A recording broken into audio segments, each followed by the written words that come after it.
Em 2022, nas escolas de todo o Brasil, foi implementado o chamado Novo Ensino Médio, que afeta, em primeiro momento, as e os estudantes da segunda série e, a partir de 2023, os estudantes da terceira série.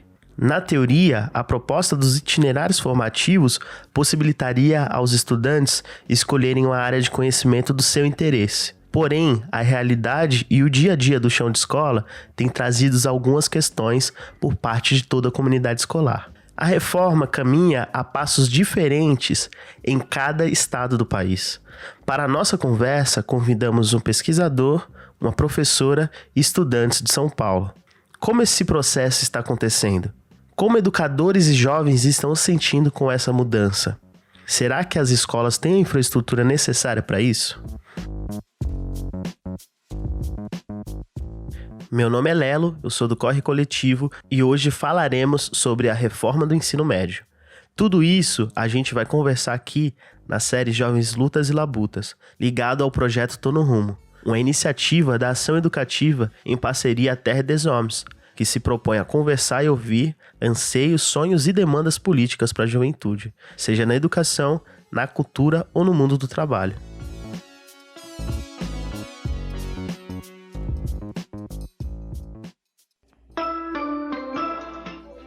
Salve, salve passageiros, sejam bem-vindos a mais uma viagem.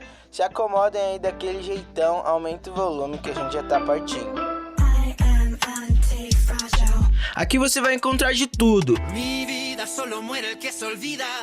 cultura, trampo, ideias sobre educação, oportunidades, mobilização. E pra finalizar, se liga, aqui é o Jovens, Lutas e Labutas. Desembarque pelo lado esquerdo. Exit on the left side.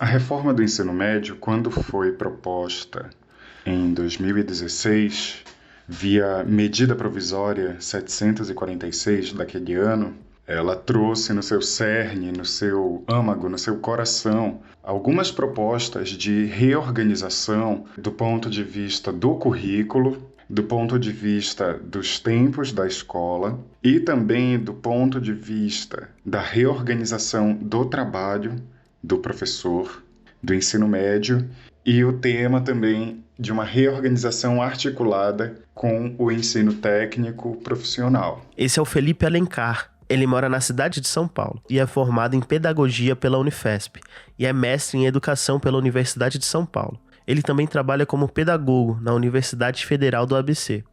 A reforma do ensino médio, depois, em 2017, ela foi convertida em lei, a Lei 13.415. Mas já em 2016, enquanto ela ainda transitava como uma medida provisória e depois foi aprovada, como medida provisória ela já teve o peso de lei, que foi durante o governo Michel Temer, depois do golpe contra Dilma Rousseff. E houve um período de consulta pública que mostrou como a sociedade tem uma resistência a essa reforma. A reforma foi proposta com um discurso de flexibilização curricular, de que o ensino médio ele estava sendo organizado de modo muito rígido e que não estava se garantindo uma formação com protagonismo juvenil e com as escolhas dos estudantes. Então a reforma veio propor a isso.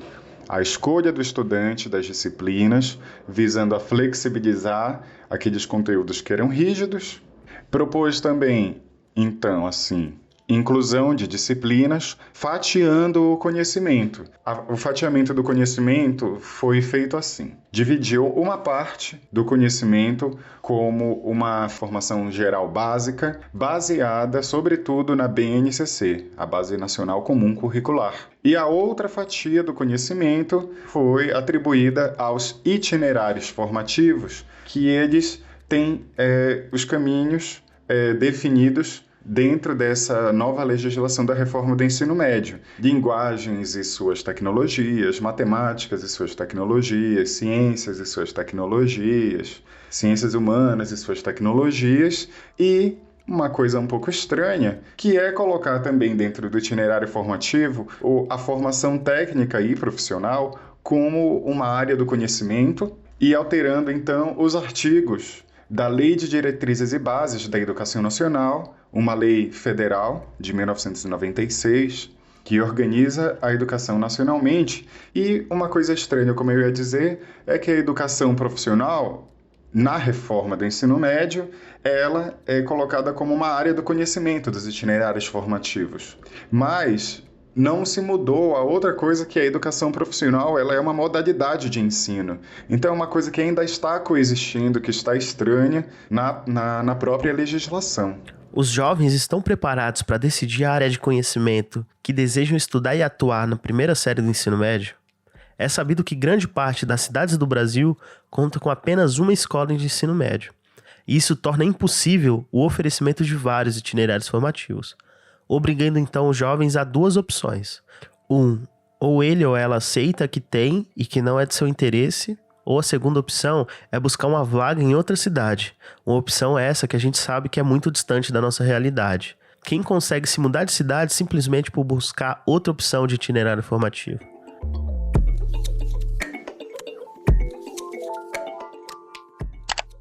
Para mim não houve um processo de escolha, porque eu não era daqui e quando eu cheguei em São Paulo, o processo de escolha já tinha sido realizado. Esse é o Tauan Lucas, ele tem 18 anos e é estudante de uma escola estadual em Osasco. Ele estuda em período integral, das 7 da manhã até as 4 da tarde. Eu cheguei, me colocaram em uma sala, aí acho que depois da terceira aula, umas 8 horas, a gente trocava de sala e ia para o itinerário. Tanto que nessa parte eu fiquei super confuso, porque o diretor, o professor, ninguém havia me alertado sobre nada. Quem me guiou foi alguns alunos da escola. E eu gostaria de mudar de itinerário, porque o meu itinerário do ano passado era sobre mídias, né, para pessoas que gostariam de trabalhar nisso. Como eu não escolhi e eu não tenho um PV que tenha mídias, o meu PV é biologia, então eu gostaria de mudar para o itinerário que tenha a ver com o meu PV. Eu me lembro bem do dia que eu escolhi o meu itinerário, eu nem sabia o que eu estava fazendo. Eu tinha acabado de chegar em uma escola paulista, depois de ter passado muito tempo fora do estado, e durante a minha matrícula a vice-diretora perguntou o que eu queria fazer depois da escola. Eu fiquei confusa, e eu vi que tinha algumas respostas prontas no computador dela. Essa é a Bia Paz, ela tem 17 anos e mora em Itapetininga, e é estudante da terceira série do ensino médio, e ela trabalha em 3 empregos. A minha resposta, no caso, não estava lá. Eu respondi que queria ser neurocientista e professora, e a vice colocou a opção pedagogia/relações sociais. O que por mim ainda estava tudo bem, já que eram assuntos que me interessavam. Eu coloquei uma expectativa enorme no itinerário, porque era um assunto que eu gostava muito, relações sociais, só que eu fui percebendo que era mais uma aula de arte, só tinha desenho. O professor não sabia o que estava passando e a gente não sabia o que estava aprendendo. E quando entrou uma professora boa, que realmente fazia a gente pensar, criticar e questionar os assuntos, ela mudou de escola. Porque tem a frequente troca de professores, já que grande parte se muda para escolas integrais por causa do salário. Os docentes não são devidamente preparados, eles são encaminhados para salas lotadas com alunos que só estão no mesmo lugar porque a diretoria decidiu que teriam profissões parecidas. O que os educandos acharam das aulas de itinerário formativo em 2022? Dá para comparar com as aulas dos anos anteriores? Dá para perceber uma mudança para melhor ou para pior?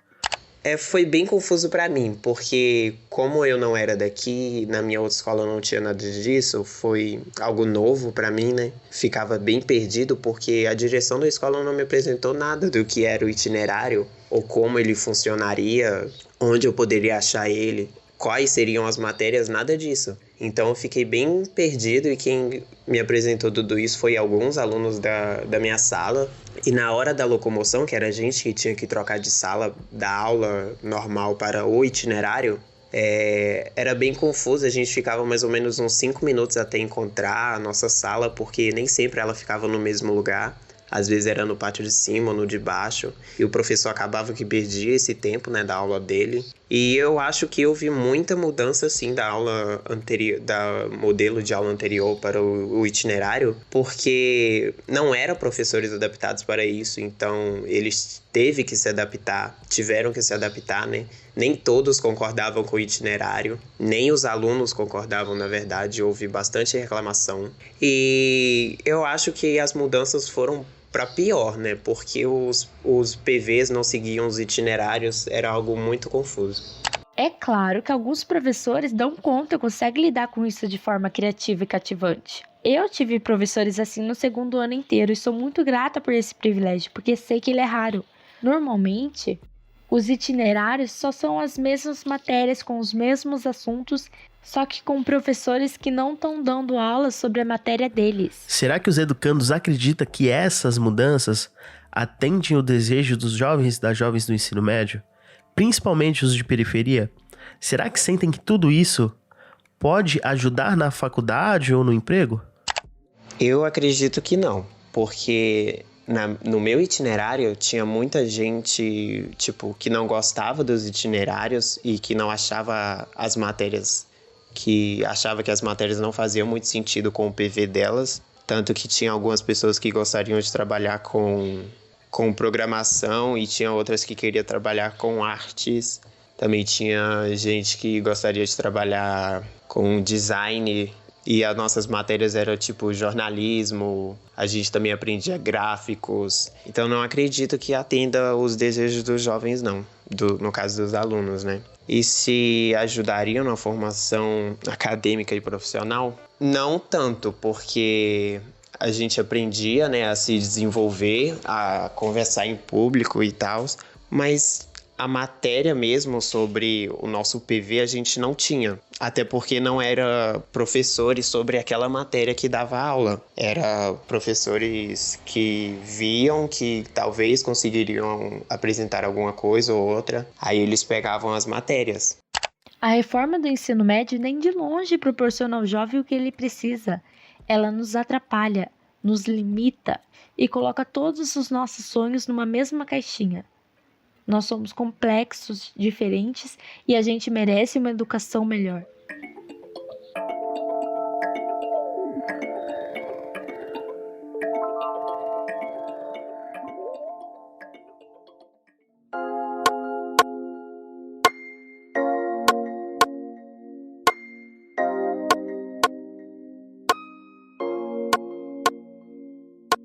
Nesse cenário, como que fica os professores e as professoras? A formação para o desafio de dar aulas nos itinerários formativos se deu exclusivamente por meios digitais, principalmente com o Centro de Mídias de São Paulo. A contratação dessas e desses educadores foi um grande desafio para as escolas. Eu me sinto preparada para dar aula de sociologia, que é a minha formação, e sobre temas das ciências sociais, né? Essa é a Vanessa Cândida, ela é professora de sociologia da Rede Pública Estadual de Educação de São Paulo. Ela também é moradora do Grajaú, o extremo sul de São Paulo, onde o Corre Coletivo nasceu e cresceu. O que eu acho que falta é uma proposta que faça sentido, né, para os professores, né, e para os estudantes em relação a esses itinerários. Será que as educadoras e educadores se sentem preparados para desenvolver os conteúdos previstos para o itinerário formativo? A gente não sabe como trabalhar, né, como nós podemos trabalhar. E, por outro lado, também, a gente muitas vezes não tem condições físicas para isso, né. Então, por exemplo, se a gente quer fazer uma investigação, sei lá, fazer um tipo de pesquisa, né? Trabalhar com pesquisa dentro da sociologia. Até o ano passado, a gente não tinha uma internet que funcionava direito dentro da escola. Porque se de fato nós tínhamos um ensino médio que precisava de transformação, nós temos uma série de críticas feitas aí pela comunidade científica, já feita desde a época da reforma. Foram feitos vários dossiês em revistas científicas qualificadas, coletâneas de livros, de capítulos de livros, de ensaios em jornais, opiniões em diversos lugares de que essa reforma ela não é aceita pelas universidades, pelos pesquisadores da universidade, e a gente sabe também que também pelos estudantes. Conversando com a Van, a gente perguntou se ela recebeu uma formação adequada para os conteúdos de itinerário formativo. Eu acho que tem uma questão que é anterior, que é primeiro o como a gente está apropriada ou não do que são os itinerários formativos. Então, durante o ano passado inteiro, que foi o ano que se começou a implantar o novo ensino médio, eu não recebi nenhuma informação nem sobre o que eram os itinerários formativos. Entendo que nem a coordenação nem a gestão tinham essa nitidez do que seria esse novo ensino médio, e com a percepção de que tudo foi bastante imposto, né? Não houve consulta aos estudantes. Então, tanto educadores quanto a equipe gestora, comunidade escolar no geral, não sabia, e acredito que de certa forma ainda não sabe, qual a proposta dos itinerários formativos e como eles deveriam se dar na prática, né? Como o novo ensino médio deveria se dar. Eu vi várias situações na escola, por exemplo, que já tinha, né, falta de professores para darem esses itinerários, deles serem ofertados de forma bastante improvisada por professores, por exemplo, né, professor eventual que tinha que dar conta daquela, de quando entrava na sala daquele itinerário, e aí esse professor, né, ele tinha que improvisar, né, diante daquele itinerário. Então, por exemplo, uma aula que era voltada para o tema do jornalismo era dada pelo professor de educação física como um itinerário de práticas corporais, né? Então, o tema ele era adaptado para a formação do professor, né? Então, diante dessa falta de estrutura, né, de professores formados para isso, a escola teve que improvisar a oferta daquele itinerário, né? E sobre a participação dos estudantes nesses itinerários, boa parte deles são trabalhadores. Isso a gente tem que considerar. Então, desde a primeira série do ensino médio até a terceira, você tem muitos estudantes trabalhadores, né? Isso vem acontecendo cada vez mais cedo. Às vezes tem estudantes do 9º ano que já trabalham, né? Então, boa parte desses estudantes já vinham tendo uma frequência bastante regular nas aulas que aconteciam no período em que eles estudavam. Então, se eles estudavam durante o período da manhã, muitas vezes eles faltavam na aula porque ou estavam muito cansados, né? Ou chegavam atrasados e aí não queriam entrar atrasados na escola. Então, isso já acontecia bastante. Cerca de 28% dos estudantes exerciam trabalho remunerado, 50%, para além desses 28%, realizavam um trabalho doméstico não remunerado, né? Que muitas vezes é um trabalho que a gente não considera enquanto tal, né? Então, muitas vezes eu ouvi dentro da escola gestão se referir, né? Falar que estudante não trabalha, né? Mas desconsidera o trabalho doméstico, que muitas vezes afeta a vida escolar do estudante, né? Então, o estudante não vai para a escola porque tem que lidar com a casa, né? Tem que ajudar os familiares, tem que cuidar de irmãos mais novos. Essa reforma serve mais às necessidades de empresas que de jovens e quer atribuir ao Estado a formação profissional da futura mão de obra que servirá o país. Ou seja, querem amansá-la com as tais competências socioemocionais que buscam formar futuros adultos conformados com a realidade posta e imposta para ele. O que é isso? Professores com notório saber. Para ter professor na rede, para você se tornar professor, você tem que se graduar em licenciatura, algum curso de licenciatura, de língua portuguesa, de matemática, de ciências, física, química, educação física, arte. Você tem que ter uma graduação em licenciatura.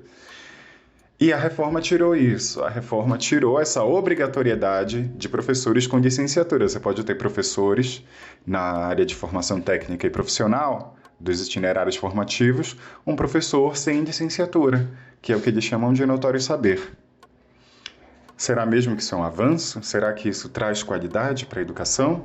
Uma das consequências das últimas reformas educacionais é o fechamento de salas do período noturno, sobre a alegação de falta de espaço físico, por conta das expansões de salas do Programa de Ensino Integral, o PEI. Essa ampliação da carga horária da educação básica faz parte do Plano Nacional de Educação e está em implantação há 10 anos, e ainda assim o processo de consulta de cada comunidade, território e família é muito questionável.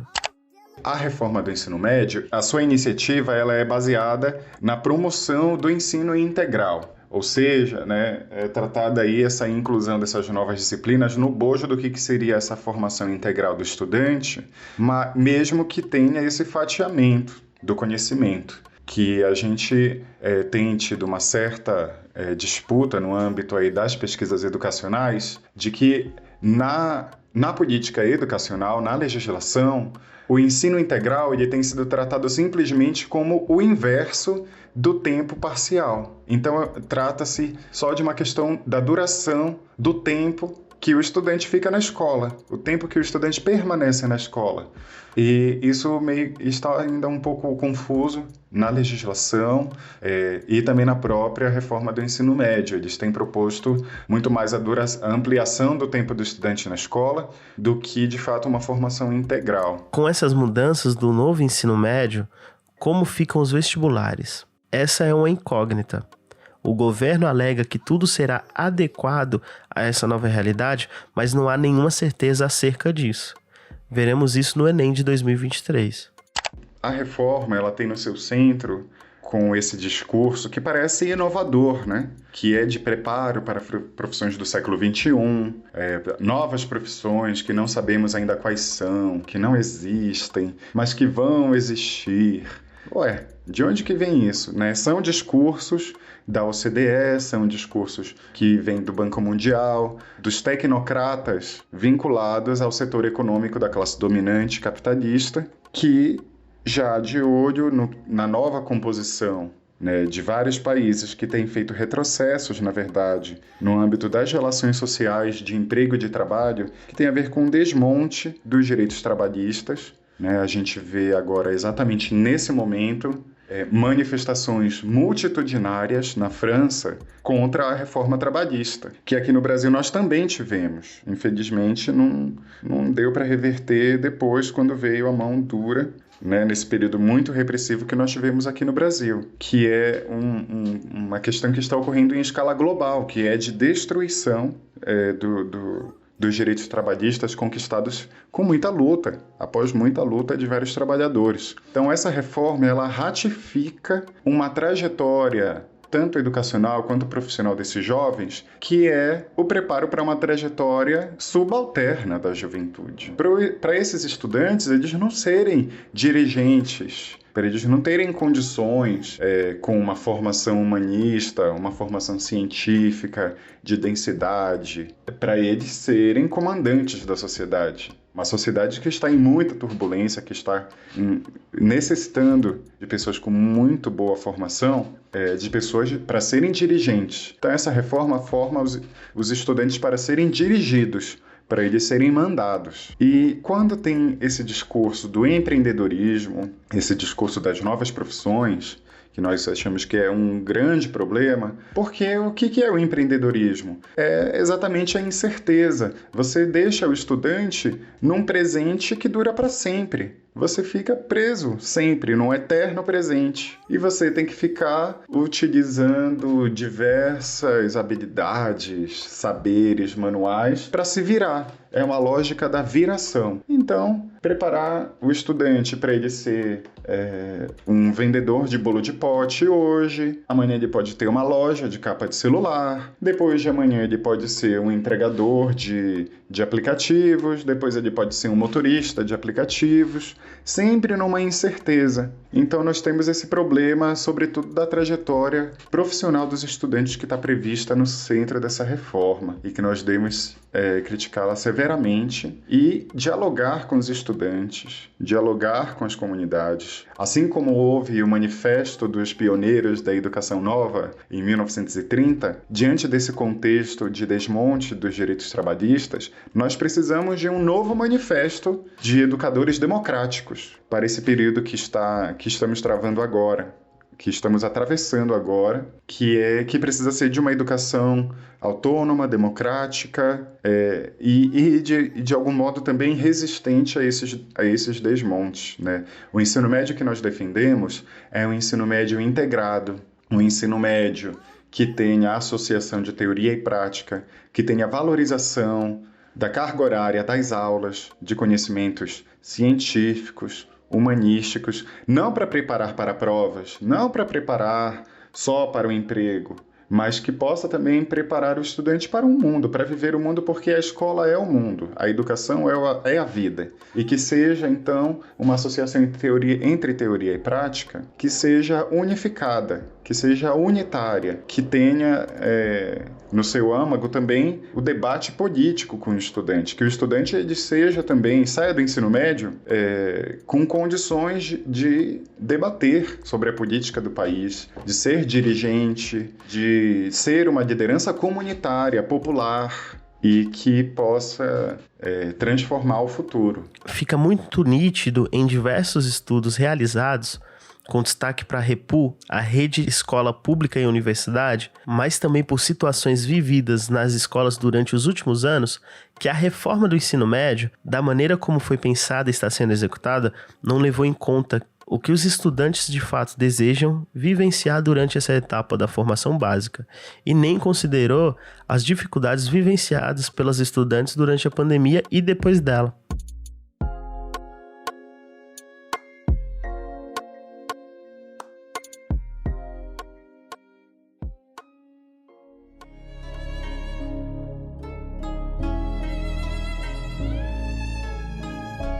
Há a expectativa de que o atual governo revogue essa reforma. O secretário estadual da Educação de São Paulo, Renato Feder, diz que pretende consultar professores e estudantes das escolas paulistas sobre a possibilidade de reduzir a quantidade dos itinerários formativos e que está conversando com a rede pela possibilidade de fazer ajustes. A educação é um projeto em disputa. Há décadas, educadoras, educadores e estudantes reivindicam melhorias na infraestrutura das escolas, um currículo vivo e contextualizado, a melhoria de condições e a valorização do trabalho docente. O não atendimento dessas demandas parece deixar claro que o novo ensino médio não tem compromisso com a melhoria da qualidade da educação brasileira, mas pretende atender agendas ligadas ao neoliberalismo e o capital.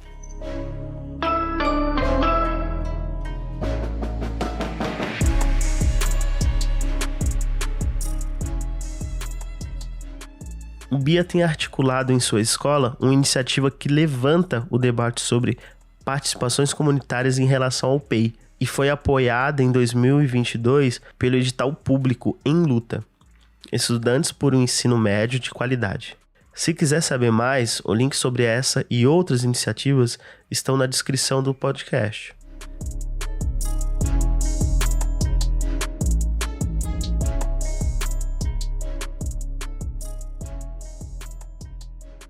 O projeto Tô no Rumo, em parceria com outras instituições que são comprometidas com a educação de qualidade, tem colaborado com diversos materiais a respeito das mudanças do novo ensino médio. Acesse nosso site no www.tonorumo.org.br e confira. Espero que essa troca de ideia tenha sido importante para você e a gente se vê, ou melhor, a gente se ouve nos próximos episódios dos Jovens Lutas e Labutas junto com o Corre Coletivo.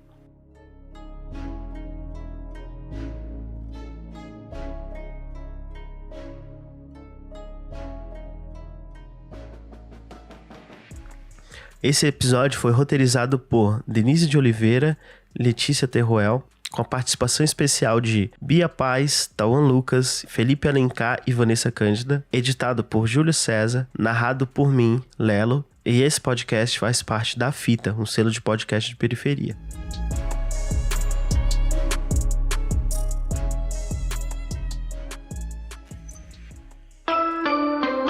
Pedimos a todos os passageiros que desembarquem nesta estação.